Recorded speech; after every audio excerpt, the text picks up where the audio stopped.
ഒരു വീട്ടിൽ ഒരു ചെറിയ തർക്കം നടക്കുകയാണ്. രണ്ട് സഹോദരങ്ങൾ തമ്മിലാണ് തർക്കം നടക്കുന്നത്. ഒരാൾ അച്ഛൻ്റെ മകനും ഒരാൾ അമ്മയുടെ മകനും.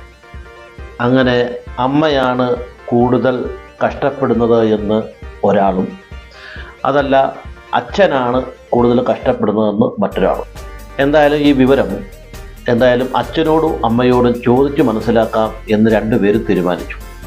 അങ്ങനെ അമ്മയോട് ചോദിച്ചു, ഞങ്ങളെ വളർത്താൻ ഏറ്റവും കൂടുതൽ ത്യാഗം സഹിക്കുന്നത് ആരാണ് എന്ന് അമ്മയോട് ചോദിച്ചപ്പോൾ അമ്മ പറഞ്ഞ മറുപടി, നിങ്ങളുടെ അച്ഛൻ ചെയ്ത ത്യാഗമൊന്നും നിങ്ങളെ വളർത്താൻ വേണ്ടി അമ്മയായ ഞാൻ ചെയ്തിട്ടില്ല എന്നതാണ്. നിങ്ങളുടെ അച്ഛൻ എന്നെ വിവാഹം കഴിക്കുന്ന സമയത്ത് ഇങ്ങനെ ആയിരുന്നില്ല.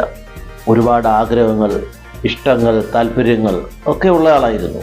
പിന്നീട് അങ്ങോട്ട് നമ്മുടെ ജീവിതം മെച്ചപ്പെടുത്തുന്നതിന് വേണ്ടി ഒരുപാട് ത്യാഗങ്ങൾ സഹിക്കുകയായിരുന്നു അദ്ദേഹം ചെയ്തത്. ഭക്ഷണം, വസ്ത്രം, മരുന്ന്, വിദ്യാഭ്യാസം, ഇങ്ങനെ ആവശ്യങ്ങൾ പലതായിരുന്നു.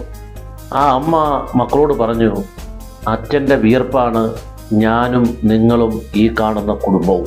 ഇതേ ചോദ്യം ഈ മക്കൾ അവരുടെ അച്ഛനോടും ചോദിച്ചു. അപ്പോൾ അച്ഛൻ്റെ മറുപടി മറ്റൊന്നായിരുന്നു, നിങ്ങളെ വളർത്തി വലുതാക്കാൻ അവൾ സഹിച്ചതൊന്നും എനിക്കറിയാൻ കഴിഞ്ഞിട്ടില്ല. അവളുടെ ക്ഷമയും സഹനവുമാണ് ഈ കുടുംബം ഇതുവരെ നമ്മൾ ഈ കാണുന്നത് വരെ എത്തിച്ചത്. അവർക്കുണ്ടായിരുന്ന ഒരുപാട് ഇഷ്ടങ്ങളും സ്വപ്നങ്ങളുമൊക്കെ എൻ്റെ വരവുകളെല്ലാം അറിഞ്ഞ് ചിലവാക്കിയവളാണ് അവൾ. അത്യാവശ്യമുള്ളതല്ലാതെ അവൾക്ക് ആഗ്രഹമുള്ള ഒരു സാധനവും വാങ്ങാൻ എന്നെ നിർബന്ധിച്ചിട്ടുമില്ല. അങ്ങനെ അവൾ എന്നോടൊപ്പം നിന്ന് നിങ്ങൾക്ക് വേണ്ടി കഷ്ടപ്പെടുകയായിരുന്നു. ഇത് കേട്ട മക്കൾ പരസ്പരം പറഞ്ഞു, അച്ഛൻ്റെ ത്യാഗം മനസ്സിലാക്കുന്ന അമ്മയും അമ്മയുടെ ത്യാഗം മനസ്സിലാക്കുന്ന അച്ഛനും ഇവരുടെ മക്കളാകാൻ കഴിഞ്ഞതല്ലേ നമ്മുടെ ഭാഗ്യം എന്ന് ആ മക്കൾ പരസ്പരം പറഞ്ഞു.